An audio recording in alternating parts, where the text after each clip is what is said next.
Hi, everybody. Welcome back. Thank you for being here. This will be the fifth in our series of five workshop sessions on online investigation, verification, and associated issues. Now, we've talked a lot over the past few sessions about the things we can do, how we can do these investigations, and what are the best tools and techniques and practices, and so on. And something that we have to keep in mind, of course, is our own security, our own safety, and the safety of others who we have the ability to affect through our work. So that's what we're going to spend this session looking into. It is one that I do anticipate quite a few questions on. So, again, toward the end of this session, I will try to leave ample time for questions.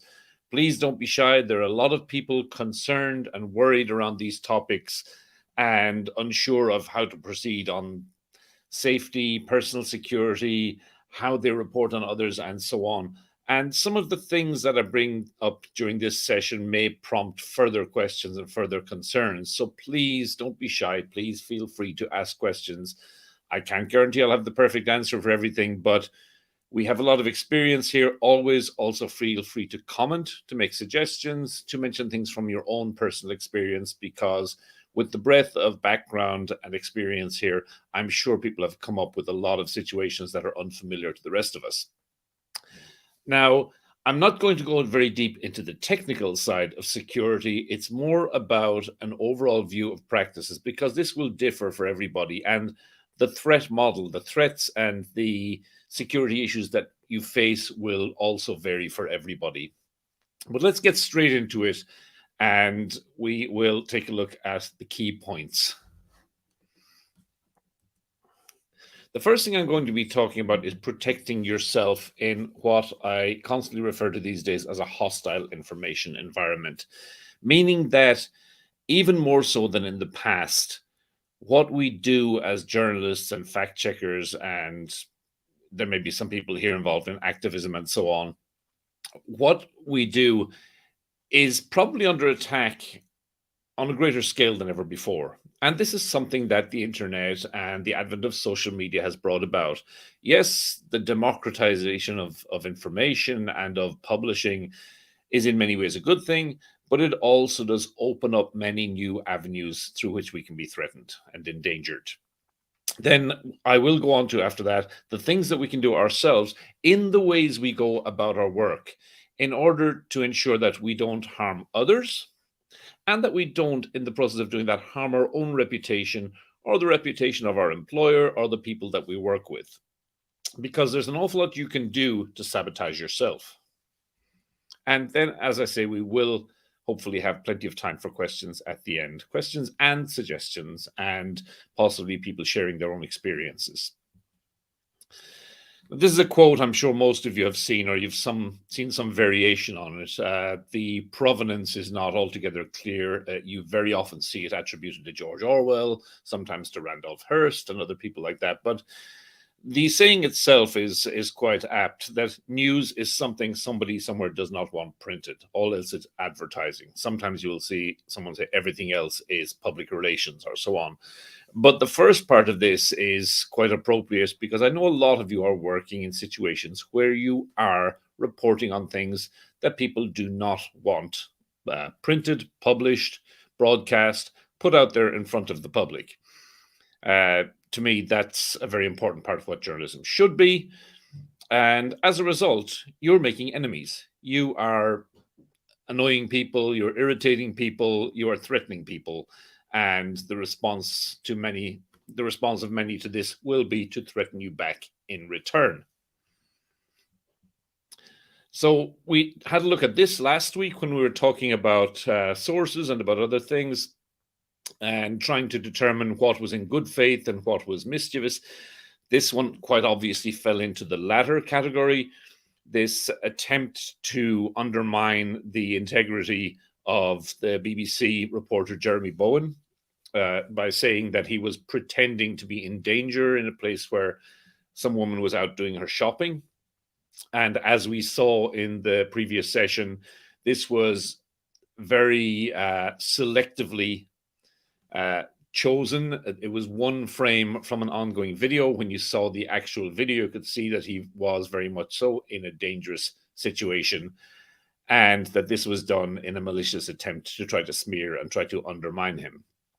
I did a little straw poll of a group of journalists last year in one session, and I just asked how many of you have been attacked or subject to attempts to undermine you in any way.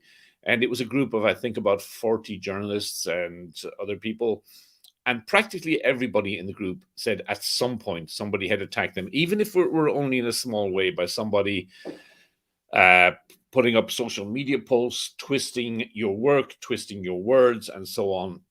And it can be very intimidating. So we do need to have strategies and practices that will allow us to protect ourselves and, when appropriate, fight back against this kind of thing.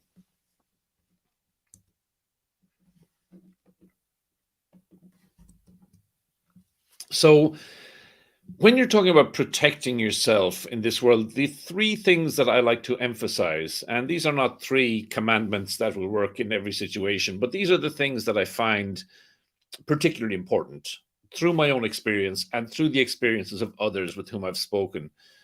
And these are the categories that I will put them into. Firstly, operational security, then verification, and your own ethical practices. Now, one thing you will notice about this is that one of these is about threats coming from outside, threats coming from actors outside of your control. The other two, which I emphasize quite a lot, are things that are largely under your own control. And by paying due attention to these, you can mitigate and anticipate a lot of threats and hopefully reduce these threats. We can do an awful lot in terms of endangering and threatening ourselves and those around us. So it follows that these are the kind of things that we have a lot more control over. We can't control who decides to attack us. We can control how we go about our work to quite a strong degree, and hopefully pre-arm and forearm ourselves against these kind of threats. So protecting yourself, the first thing, I said operational security. I don't usually like using jargon like OPSEC, but that could be handy for any of you who want to go and look into more of this kind of thing, because it's a term that you can Google or otherwise search. And a lot of people talking about this, particularly on a rather advanced or geeky level, will be using jargon and terms like OPSEC rather than saying fully operational security. And it falls into two broad categories. First of all, actual physical security, keeping your devices safe. Don't be leaving your phone down and unlocked, or your laptop or anything else. Anything that is connected to your work and that may have anything sensitive on it, make sure you always take care of that. It sounds like basic common sense, but I know of people who I've worked with, people who I respect, who have had a laptop taken during a night out, who have left a phone down at the wrong time, and have found themselves having to go back to the tech people in their office and the security people and get passwords and stuff changed throughout the entire organization. Never leave one of these devices open. Always have them password locked, whether that's with a password, with facial recognition, looking at your eyes, your fingerprints, anything else. But never have something in a state where somebody can just pick it up and have access to it straight away. Again, sounds like common sense, doesn't always prove to be that common. And where at all possible, avoid using public facilities. I've seen situations where somebody in desperation with the deadline coming and with a malfunctioning computer or a malfunctioning connection has run into an internet cafe or another public facility and left themselves logged into things. I know one person in particular who left themselves logged into their Facebook account on a public computer and was subjected to, fortunately, just a lot of pranking. We saw it ourselves in offices, in news organizations I've worked in, where somebody would walk away to the bathroom. It doesn't matter, even if you're among the other journalists in your organization, even if you're among your peers, if you're working on anything at all sensitive, you can't afford to trust anybody. somebody could compromise your safety. Try to avoid that happening by not using things like, not using these kind of things at all if you're working on sensitive material, and trying to avoid them in general. Also, even things like publicly available Wi-Fi, the threat is not, of course, as great as going somewhere and leaving yourself logged into a social media account or whatever. But if you are the kind of person who is attracting attention from particularly powerful bad actors, then there is an elevated possibility that you will be subject to higher tech forms of attack. So do consider that. Do consider using firewalls, VPNs, and so on. That brings me over to the virtual side of security. Do, of course, use strong passwords. I always recommend two-factor authentication, and I know, we all know, it's a pain. I have been doing some work recently with a news organization, and I need access to their systems. And every time I go back in, of course, I've been logged out of everything for security reasons, and I have to go through so many different things. You log in and you check your phone for the two-factor authentication code, and then you go back somewhere else to get a confirmation and so on. And it's annoying. And that's the price we're paying for security at the moment. It may well be that as we go along, these things become a bit more convenient. But, the security people talk about threat modeling. What is the threat you're faced with? How serious is it? And your response should be tailored to that. If you do think you're facing a threat, then it is going to be worth all of the extra hassle and all of the extra steps that you need to go through to protect yourself. Little things like keeping your software up to date, keeping your operating system up to date, and so on. These are all things that, these companies that create the software will put out updates that very often, sometimes they'll be based on just making the product work better or upgrading a little bit, but very often these will be critical security updates. So don't leave those updates and say, oh, I'll do that at another time. As soon as possible, always do your updates, whether it's on browser extensions, your phone, your laptop, or whatever. Do try to keep things up to date. And then, of course, it goes without saying to be wary and to be aware that there are threats around. Don't ever think that you're not worth compromising or threatening. We all probably have something that somebody wants. And that will bring me on to one specific thing that I want to talk about, largely because I know a couple of people who have recently been caught out by this. You'll be familiar with the term phishing, and probably a lot of you will be also familiar with the term spear phishing. So phishing is the kind of thing you see where people will send out what looks like a spam mail, but it does intend to lead people on to compromising their security. Spear phishing, as you can imagine, the difference between just fishing by throwing a line into water and hoping a fish will catch it, or actually getting in there with a harpoon or a spear and targeting a specific fish.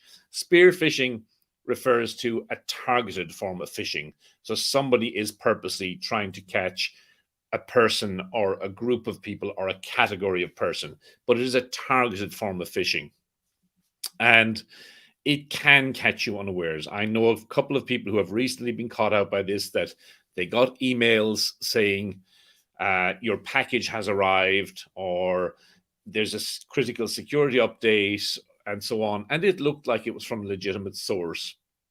And they clicked on a link and put in credentials. I know we're all saying right now, I would never do that.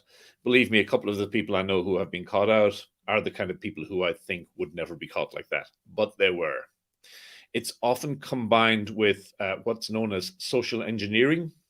Social engineering is basically the idea of somebody persuading you to compromise yourself. So they will find out information about you and use this information to persuade you that they are legitimate. And you will then let your guard drop. It can often seem very plausible, and this enables them to trick you. You see the term hacking way overused these days. What's very often described as hacking when somebody's social media accounts or other accounts get compromised is very often down to one of two things: either poor security or clever social engineering, or a combination of both. So, you're sitting at your desk and the phone on the table, if your office still uses those, rings, and somebody tells you it's from security in your organization and that there's an issue with your email or some other thing you use on your internal system. And could you please log in, or could you give them your password and they'll fix it? And you're busy and you're in a hurry and this sounds important. So you give them the credentials. And then the person somewhere outside of the building hangs up and thinks, okay, now I've got that person's email. They can then move on and use your email to send what look like legitimate requests to other people in your organization, and so on, and the whole thing can spread. So watch out for these kind of things. There are a few simple steps you can take. One of the things is to always, of course, as I said, be wary. Further, though, don't open links in emails that you are not expecting to have got. Look at the domain that the email is on. It may appear to be from Citibank or whoever, but when you look at the domain it's on, the email address ending, it's from something entirely different. So be careful. Do not open links directly. If it says it is from your bank, go to your bank's website and try searching there for the information. This can include clicking on graphics, because graphics can be used to disguise malicious links also. I got an email, it's quite a few years back now, that really looked like it was from my bank. And it even had the bank's logo looking very official. And I right-clicked on the logo and found that it was hosted on the website of a small home improvement company in the south of France. And we looked into it, and it turned out that this company's website had been hacked, and that whoever was sending these spam or phishing emails was using their website to host images. So again, if somebody gets in touch with you and says, oh, I'd like you to get involved in such and such, again, very often, if you have any suspicions at all, do not respond directly to that email as a reply, because how are you to know that even if it looks like a legitimate email, is may have been compromised? I got an email last year asking me to be involved in, in evaluating some projects, and it looked quite nice. I felt quite privileged to be asked to be involved, but I didn't recognize the name of the person who had reached out to me on behalf of the organization. I did know somebody else in that organization, however, and I emailed them back and I said, now, I don't want to offend anybody, but I've had this email. Could you check with that person that they did actually send me the email? Could you check that I am being asked to be involved in this evaluation process? And they checked, and it was all fine. So the email that I got was not harmful, but it could have been. So don't respond directly to these things if you're suspicious. Find another way of getting back, whether it's a phone call or a contact form on their website or whatever. Don't just completely get involved in that one stream of communication. Short links can, of course, be checked, because short links can be used to disguise what they're leading to. There are lots and lots of ways of checking short links. This is just one website, Expand URL. And as you can see, it will show you the actual URL that's behind the short link that you get. And very often, these sites will give you some extra information about it. There's a little thing down at the bottom of this, which says advisory provided by Google. And they will sometimes give you a little evaluation of whether this looks like a legitimate and safe website. So never click on a short link without checking what's behind it.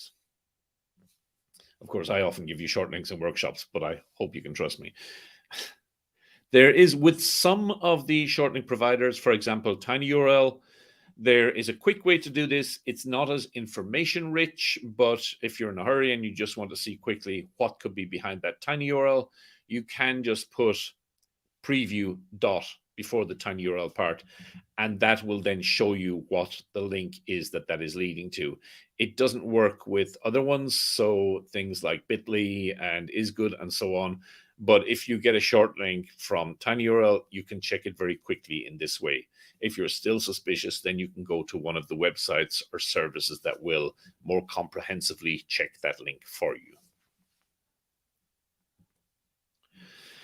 So that's like talking about operational security. The next thing I want to move on to is protecting yourself through your own work practices and verification, which is one of the big things that we is crucial to this, because when you make mistakes, these will breed mistrust and will give people avenues through which to attack you. The best way that you can defend yourself is to try to make as few mistakes as you possibly can.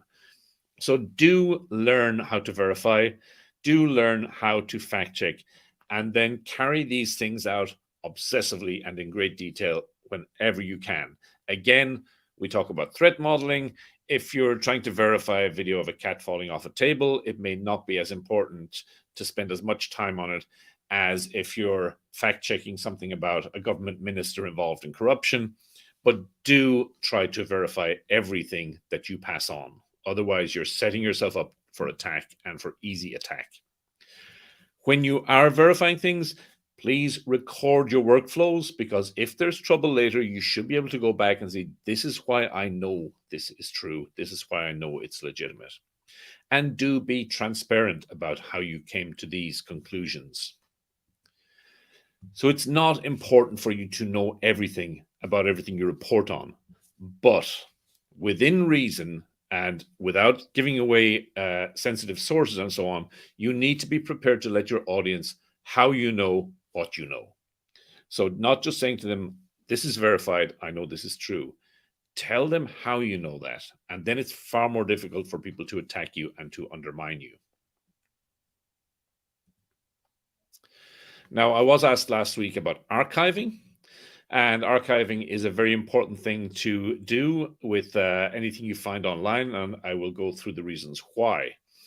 Now, first of all, damage limitation and embarrassment, because you want to make sure that when you claim something happened, that you can actually back this up and show people that it did. The same thing goes for legal considerations. If you're being later litigated against or sued, you need evidence for why you said what you said. Platform policies will also mean that things may disappear and you might not be able to access them at a later date. Websites could be down just when you need to go back and check something. They could be entirely taken offline. And also the content could be targeted. And this is something that has been done a lot. That, for example, activist content gets targeted by interested actors, and they will send notifications to YouTube or Facebook or whoever and deliberately try to get something removed or blocked.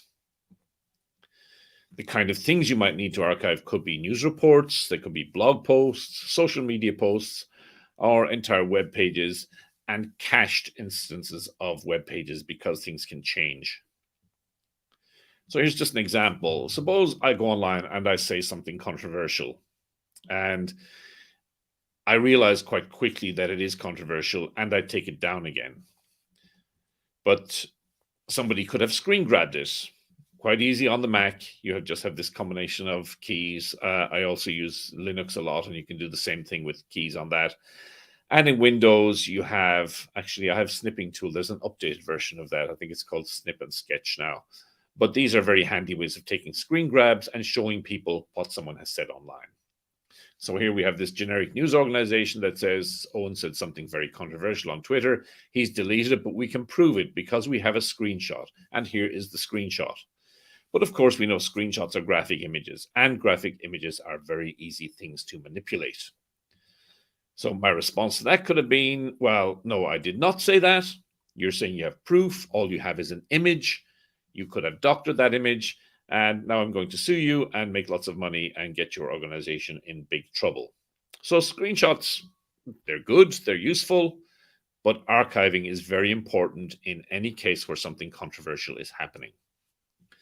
It gives you a permanent record, and it includes metadata about where the thing originally appeared. Now, archiving, it has to be said, is not 100% foolproof and watertight, because it can be subject to takedown requests. The original may not exist. It is also possible for things to be removed from archives through legal takedown requests. There are a few different services, but we'll stick for the purposes of this session just to talking briefly about the two most popular ones, the Wayback Machine, which is hosted by the Internet Archive, and Archive Today, which looks quite rudimentary. It looks like an old, I don't know, GeoCities website or something, but it's actually very powerful and very popular. The Wayback Machine has been around for a very long time. You can set up an online account and log in, which allows you to save the things that you have archived in the cloud. There are browser extensions. There's a quite user-friendly mobile app also available. And if you have the extension in your browser and you go to a missing page, you get a 404 message, it will offer you the option of being able to look at an archived version of that page. It sometimes does not work well with Facebook. And we know that all services, how well they work with Facebook goes up and down because Facebook changes its API and other things. And there's no easy solution to downloading the things you have archived. So very often you'll end up with a spreadsheet full of links to the archived versions of what you've got. Archive Today, I have found in my own experience, more versatile, tends to work better with, for example, Facebook posts than the Wayback Machine does. But again, that's a movable feast because Facebook does things to frustrate almost any third-party app that works with it. You can download the things you've archived with a single click. You can download screenshots of them. It does have a browser extension which only works with Chrome at the moment. I don't know if they plan to make a Firefox or Vivaldi or other version of it, but it works fine with Chrome. You can't create an account on it, or at least you couldn't the last time I checked, like you can with the Wayback Machine. And also the funding model is not absolutely clear. They talk about getting donations and so on. And I'm not saying there's anything nefarious going on with this, but when you're not sure where the funding is coming from, it can make you worry about the longevity and the resilience of a service. Now, it has been around for a long time. It's very popular with people like Bellingcat. I know they use it very often. So I don't think there's a major chance that it's going to just disappear in the near future, but it is something to be aware of. Archiving will not always work because, as I said, with things like Facebook, the platform API could change and that could frustrate it. And also, a webmaster, the builder of a website, can put in instructions in the metadata with things like this. You can see there it says user agent archive.org_bot disallow, and this will block, or it will at least send a block request.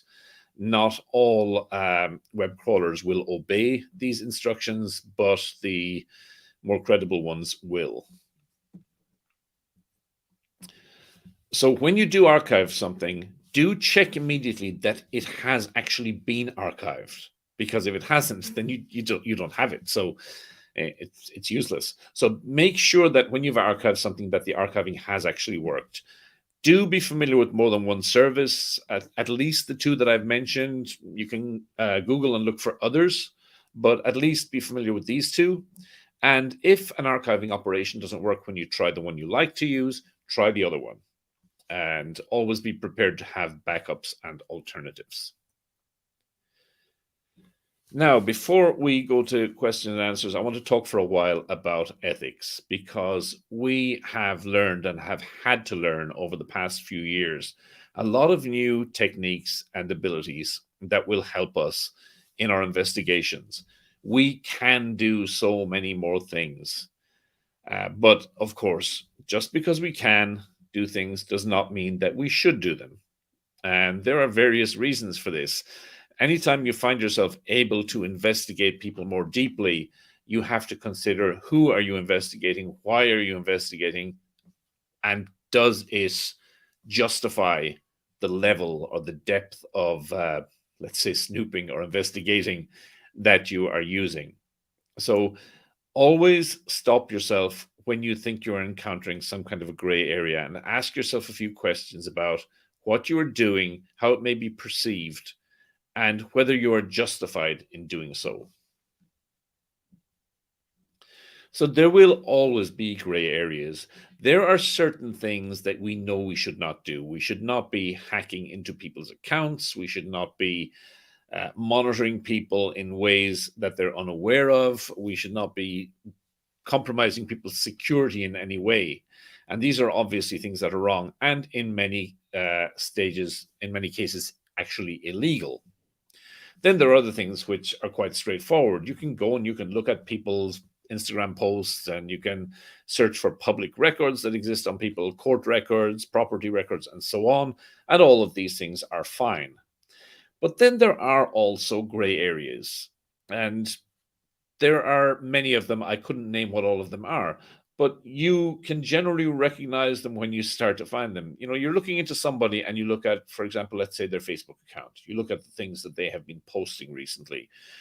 And if it's a publicly open Facebook account, I don't think there's a particular issue with that. But suppose you want some more information and then you look at their friends and family lists. Do you then continue on into those? Do you start looking at their friends and family's photographs? Do you start looking at who's tagged in those and so on? A lot of journalists will say, yes, as long as it's open information, that's fine. But I do think there is an issue here with people not realizing and not being deliberate about what they make public and what they make open. And I think there are a lot of long conversations to be held about what qualifies as open source. We talk about OSINT, open source investigation, and there are a lot of disputes and arguments about what constitutes an open source. Some people take a more all-encompassing approach and say, if it's openly available, it's open for you to go and investigate. Others are a bit more sensitive about quite what depth or what level of somebody's personal life they will get into looking at. So when you're encountering one of these gray areas and you get that little bit of a twinge and say to yourself, I'm not sure whether I really should be doing this, there are three things that I would always encourage you to consider. And they're the need, the value, and the consequences. Now, what are these three things? How do I define these and how do I distinguish between them? Well, first of all, with the need, you have to ask yourself how much you need this information. Is it essential to the task of verification, to the task of investigation, to the task of reporting on this issue? If you think it's not absolutely essential, well, then maybe you don't need to be going after it in the kind of depth and voraciousness that you are thinking about. If it is essential, is there an other, less morally and ethically questionable way in which you can get this information? Rather than digging through somebody's friend lists and digging through their family photos and so on, is it possible you could actually just call up this person and ask them for information? Tell them what you're doing. Now, with certain kinds of targets, obviously that won't be the case. But again, can you do this in a way that does not make you feel ethically or morally uncomfortable? That's the issue of need. The next thing is the actual value of the information. Is this information very important? If you're thinking about digging in a way that you're not fully comfortable with, you have to ask yourself about the value of the information that you will get as a result of behaving in this way. So is it a matter of public importance? Are you going to find out, for example, that the president or vice president has been involved in contacts with foreign agents or has been involved in serious corruption? Or is it a matter of entertainment or titillation of your audience? Are you going to find out that possibly some celebrity's unmarried girlfriend may be pregnant or something like that? So there is a long continuum. This is not going to be a matter of black and white. There's going to be a large gray area in this on how important you find this information. If you find out the latter, which I'm saying, somebody's unmarried girlfriend is pregnant, well, maybe this guy is married and maybe has a reputation as being a clean living family man. Maybe in that case, it's something you think the public need to know. This will also differ, of course, from one publication or one news organization to another. It will differ according to your organization's values, to your editors' decisions, and so on. What is the kind of news that you report, and what is your audience? And there will be points where you think, okay, I should not really be digging in this way just to get this tiny piece of information that's just going to make people laugh for 5 minutes. Then there's the matter of consequences. So if it is found out that you are acquiring information in this way, whatever way I'm talking about here, what will the fallout be if the public become aware of it? And again, this is something that, again, exists in a bit of a gray area, because you may not be doing something that is legally wrong. But we've all seen this with politicians and with business people and with others saying, well, I didn't do anything illegal. I didn't break any laws. And while, yes, legally that will protect you, it's very unlikely to protect you very effectively in the court of public opinion. We've seen it so often that somebody says, I haven't broken any laws, but yet we can sit there and say to ourselves, yes, but this person did something wrong, and they know that it's wrong. So just because something is legal does not mean that it's right.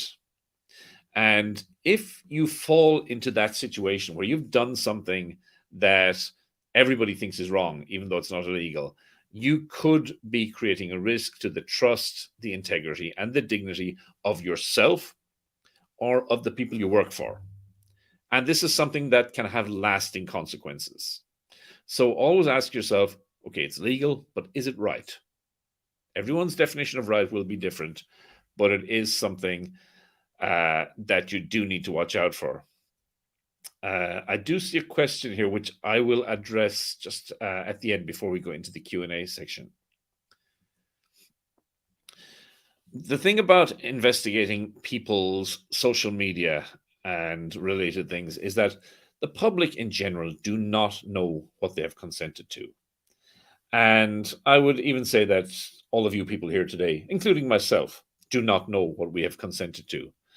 Because I would be willing to bet quite a large sum that there's nobody here who, when signing up for an online service, has ever read the full terms of service or terms and conditions. And if you have, well done. But it's for anyone who's unfamiliar with what I mean by the terms of service, it's that big screed of text and legalese jargon that you see for about 2 seconds before you click agree or okay. We all do that. I signed up for online platforms. I have no idea what I've agreed to. So if we as journalists and people who specialize in information will do that, how can we hold the public, with us being information professionals, how can we hold the public to a higher standard and treat them as if they have brought this upon themselves? These are the kind of things you hear people saying. I hear this far too much in media circles and in tech circles. And, well, it's fair game. If these people didn't read the T's and C's, that's not our problem. And whenever you find yourself saying something like that, you have to ask yourself, well, have I read them? Do I know what I've agreed to? So I think we do need to be more charitable towards the public in situations like this. I worked for a news agency where we used to pass on information to media and say, oh, here's an interesting thing that somebody has tweeted. And the media would embed it in an online report. And next thing you have somebody getting back to you saying, I never gave permission for somebody to use that. And of course, embedding is allowed by all the platforms. And I didn't want to say to people, well, you did. Because when you just didn't look at the terms and conditions and you clicked OK, you specifically agreed to that being allowed. So watch out for people being upset by these things. If they do address you directly and you need to respond to them, please do it diplomatically, do it with courtesy. Then there is the gotcha situations that happen again and again. Look what this person said on social media. Look what this person did on social media. Here we're seeing that in the likes column of the Pope's Twitter account, apparently he's a fan of Blackpink. and he's put this in there. Now, that's just an amusing situation, but it could come to something far more embarrassing than this, or far more compromising. You have to ask yourself when you see something like this, was it possibly an accident? I know one of the common accidents that I come up with is I see something on Instagram and forgetting, I want to look at it in more detail because it looks a bit weird. And I don't think, and I double tap on my phone screen. And of course, in Instagram, that's not going to zoom in. That's going to register as a like. Usually I notice it and I undo it. Sometimes I don't. So you have to ask yourself, is this possibly what happened in one of these situations? Also, was the person in control of their account or device? Could their account have been compromised or hacked? Could somebody else have had access to their phone or their laptop or something? So you have to be careful when you report. For example, let's just take that previous slide. Pope Francis today liked a picture of Blackpink. You could report on this, but you could say it was registered as a like on the verified Twitter account of Pope Francis. And then you're not traducing anybody. You're not saying anything about someone that's not true. We do not know that he did that himself directly. In the previous slide, he didn't, because it's just something that I made up. But you get the point. This is an account that was, I'm sorry, not an account. This is a service or a tool that was spread widely a couple of years ago, and I saw some of the trade websites and stuff recommending this to investigate Instagram users. And I'm always interested in new tools, but I will never recommend a tool to anybody until I have tested it. And the usual thing I'll do is test it on myself because I know what to expect when I test something on myself. So therefore, it gives me an idea of how it works. So when I put my own Instagram account into this search users tool, here's what I got back as my recently viewed users and my recently viewed posts. And I hope you'll trust me when I say this is not what I spend my whole day on Instagram looking at. But if somebody had been investigating me and had put my name into search users, this is what they would have got. And they would have thought, whoa, he's a big fan of models and swimsuits and so on. Now, I knew that this is not what I spend. On Instagram, I usually look at dogs and food. So this should not be what was coming up in my feed. I know there are people saying they're going, oh, yes, a likely story. So I decided to check some other people. And it turned out that apparently Deutsche Welle News, a quite conservative German news organization, Angela Merkel, who was still the leader of Germany at the time, and our friend the Pope were all big fans of models and swimsuits and so on as well. So clearly you can see what's going on here. This tool was not working the way that it claimed to be working. It was spammy. It was trying to garner attention and so on. So you have to ask yourself, when you're using any of these tools, is it doing what you think it does? Is it doing what it claims to do? And I have numerous examples of this not being the case. We can go into them at a later date. You're all in the network, and we can talk about these things in more detail, or please feel free to reach out and ask me. But there are cases where this happens. I do try, when I recommend tools on my website or on my social media accounts, to make sure I have recently checked or tested them. And there's some great people in our networks as well who will get back to me and say, oh, that tool no longer works the way it did. And I try to update and I try to send out a notification on social media. So please watch out for things doing things and giving you results that you cannot stand over. Can you trust the outcome? Could you have investigated me with this Instagram tool and then reported, oh, Owen seems to be a huge fan of models and swimsuits and so on, because you believed that it was actually accurate? So remember, we all have these new capabilities. This brings with it new responsibilities. It's like the thing, if you watch the Spider-Man movies, they say with great power comes great responsibility. And that is absolutely true in these cases. You're able to do things, you're able to look into people's lives more than ever before. So please be responsible about it. Then the other point I said, saying I didn't break a law is not always going to be an effective defense. Yes, it will stop you getting sued, it will stop you getting litigated against, but as I say, it will not protect you adequately in the court of public opinion. And as journalists and people with a public profile, that is extremely important. And remember that a reputation once broken is very, very hard to repair. People will seek out your past mistakes and try to use them against you, try to undermine you, and please try, wherever possible, not to give them those opportunities. Keep as much as you can under your own control and protect yourself through your own practices and habits. Now, we're going to have plenty of time for questions and answers. I have one question already, which says, where is the line before it's considered doxing? If you're not familiar with the term doxing, this refers to putting somebody's personal information out there in public. And again, this is one that I would say falls into that gray area between legality and propriety, that you can expose somebody's information. It may already have been exposed. So they could have had their home address on their Facebook, and there are many ways which other people could have found these. But then you have to take responsibility in your role as a journalist for bringing that before a larger audience. And I've seen a lot of people come back and say, well, anybody could have found this information. Yes, but anybody didn't find it. You found it. And now you're introducing it to a far bigger audience. So you have to ask yourself, again, going back to those points, was this important to do? Was it helpful? Is there public interest? Am I creating a public service by bringing this information before the public? So again, like anything with this, it's not only am I doing something that is legally wrong? It's a question of, am I doing something that is morally and ethically right or wrong?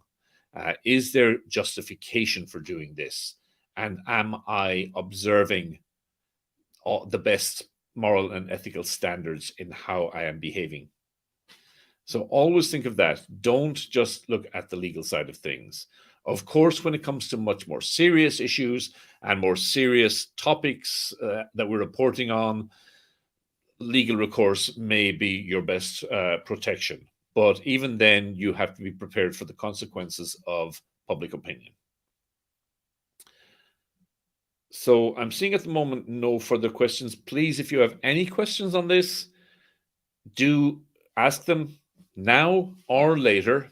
As always, you do have my contact details here. And I know these are the kind of things that, you will get new issues occurring in this area. And things will occur to you and say, oh, this wasn't quite covered in the workshop that we did. How about this situation? There will always be new and various situations when it comes to things like ethics, when it comes to things like best practices and so on. So please always feel free to reach out to me. I will do my best to get back to you with something satisfactory. It may well be that I don't have a good answer. Maybe then we can throw it open to some of our groups and networks and say, well, how did you deal with this situation? Has anybody encountered this situation? Are you happy with how you dealt with it? Did you think it was effective? Did it prove to be effective? And so on. And again, like I say, you're part of a huge network of experienced and smart people here. So let's leverage the power of the group and hopefully keep in touch on an ongoing basis and try to bring everybody along together. There is so much in this field that is still developing and changing every day, and that we can learn from each other. So if there are no further questions, I will let you go and say thank you so much for being with us over these past 5 sessions. They will, as we have said before, be available online up until the end of March. But I see we may have a question. Give me a moment here and we'll see. Okay, somebody says, how can we check bad actors misusing tech and tools available freely online? For instance, Google Earth, Google Maps, and related tools can be misused at a greater scale. Shouldn't these be brought under protocols? It's an appropriate and important point that the tools that we use for good and for investigative and verification purposes can also be misused. I'm not quite sure what the specific point being made here is. If there were an example of this, it might be easier for me to address it. Shouldn't these be brought under protocols? Yes, I would say, but how to actually do that is the question. Across jurisdictions, across countries with different legal systems, with different cultures, and so on. So that's part of the reason why I introduce these things and talk of them as gray areas, because culturally and legally, there may be different ways of handling them in different places. Uh, I'm curious as to where this question came from, because this could well be handled very differently in India to how it would be in Indonesia or in Australia or the Philippines. So, again, if we have specific cases like this, again, I would encourage you to get involved in the network. Okay, it says this question is from India. Yeah, and I deal a lot with journalists in India. We have a very, very active and very helpful network there. So I would be interested certainly in hearing more about the specifics, if there are cases that prompted this question that made you wonder about it more, and whether people have suggestions on how they particularly would have dealt with it. I think we do need a little bit more specifics on every case, because every kind of case like this is going to be different. But I would be in favor of uniform, I wouldn't say uniform protocols or uniform laws, but uniform best practices in how to deal with these things and how to approach them when they arise. I've seen it said, I can add to that. Personally, some user uploaded false photos on Najib, but the location is on the Kajang prison. So that function is misused. Yes, things like, so if I'm reading this correctly, misuse of geotagging to say that somebody is where they are actually not. Another question is, how can I verify tweets? Is there any tools? It depends what you mean by verify tweets. Do you mean verifying the information in the tweet or verifying the source of the tweet?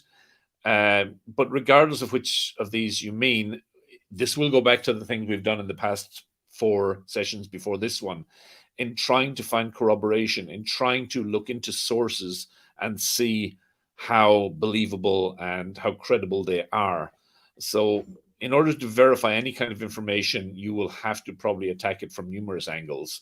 There will be a thing of verifying the content itself, how factual, how accurate it is, and then of looking into the person who is creating that content, excuse me, not continent, and are they a real person? Even if they are a real person, do they have expertise? Do they have first-hand knowledge? Do they have an agenda, and so on?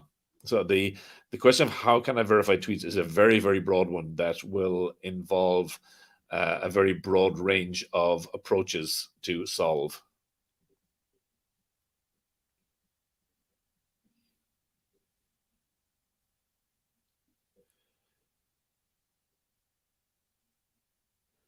Okay, I think we have exhausted our questions for now. Like I always say, if a question occurs to you tonight, tomorrow, next week, or next month, please do get in touch, and we will try to get back to you either through my own knowledge or that of our broader group.